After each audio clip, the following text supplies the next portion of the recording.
తెలంగాణలో ఆశించిన స్థాయిలో వర్షాలు కురవడం లేదు. ఎల్నినో ఎఫెక్ట్ కారణంగా ఈ ఏడాది లోటు వర్షపాతం నమోదవుతుందని వాతావరణ శాఖ తెలిపింది. ఈ నేపథ్యంలో వరి సాగును తగ్గించి ప్రత్యామ్నాయ పంటలపై దృష్టి పెట్టాలని సూచిస్తుంది. కానీ వర్షాలు కురుస్తాయనే ఆశతో రైతులు వరి సాగు చేసుకోవడానికి ఎదురు చూస్తున్నారు. ఈ క్రమంలో ఇప్పటికే నీటి వసతి ఉన్న చోట రైతులు వరి నాట్లు సైతం వేశారు. ఇక ఇదే అంశంపై మా ప్రతినిధి యాకేష్ మరిన్ని అప్డేట్స్ అందిస్తారు.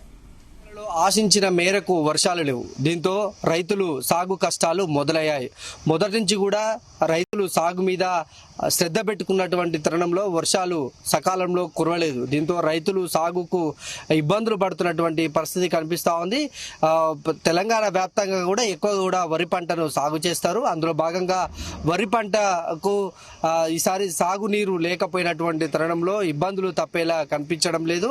ఇప్పటికే మంత్రులు కూడా వరి సాగును తగ్గించాలని వ్యవసాయ శాఖ మంత్రి తుమ్మల నాగేశ్వరరావు స్వయంగా కూడా ఆయన సూచిస్తున్నారు. రైతులకు సూచిస్తున్నటువంటి తరుణంలో వరి సాగు మీద రైతులు పెద్దగా ఇంట్రెస్ట్ చూపని సందర్భం కనిపిస్తా ఉంది.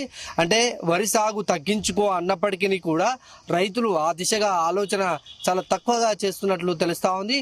ఉదాహరణకు ఖమ్మం జిల్లాలో చూసుకుంటే గత సంవత్సరం 3 లక్షల ఎకరాల్లో కూడా వరి సాగు జరిగింది. ప్రస్తుతం ఇప్పటికీ వరి సాగుకు సంబంధించి ఈ సంవత్సరం 1 లక్ష ఎకరాల్లో ఇప్పటికే వరి నార్లు పోసుకున్నారు. ఒక 70 నుంచి 60 వేల ఎకరాల్లో కూడా వరి నాట్లు వేసినట్లు తెలుస్తా ఉంది.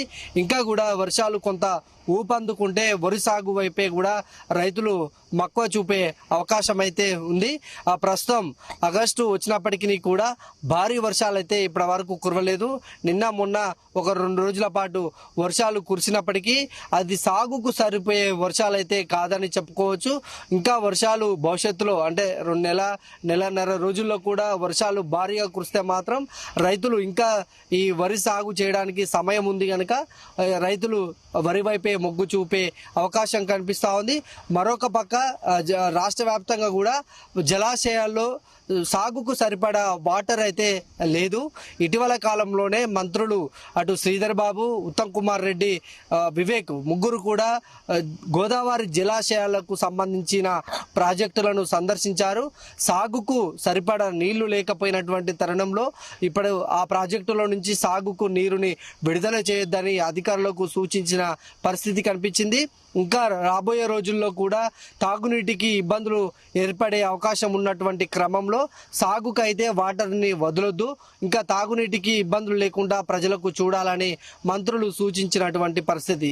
అయితే రాష్ట్ర వ్యాప్తంగా కూడా వరి సాగు తగ్గించాలని ప్రభుత్వం సూచించినప్పటికీ రైతులు కొంత దిశగా అయితే ప్రస్తుతం కదలట్లేదని తెలుస్తా ఉంది. ఇంకా వర్షాలు సమయం ఉంది కనుక వర్షాలు కనుక పడితే వరి సాగుకే రైతులు మొగ్గు చూపే అవకాశం కనిపిస్తా ఉంది. ప్రస్తుతం అయితే ఖమ్మంలో అయితే గతం సీజన్ కు సంబంధించి ఏ విధంగా 3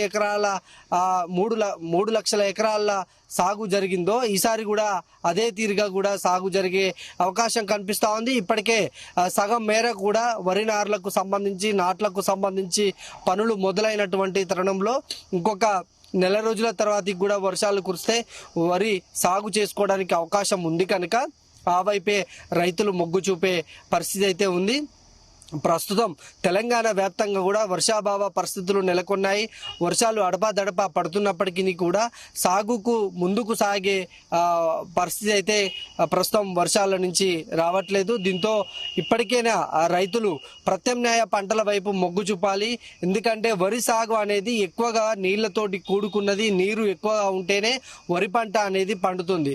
సో దాన్ని పక్కన పెట్టేసి ప్రత్యామ్నాయ పంటల వైపు రైతులు మొగ్గు చూపాల్సినటువంటి అవసరం ఉంది.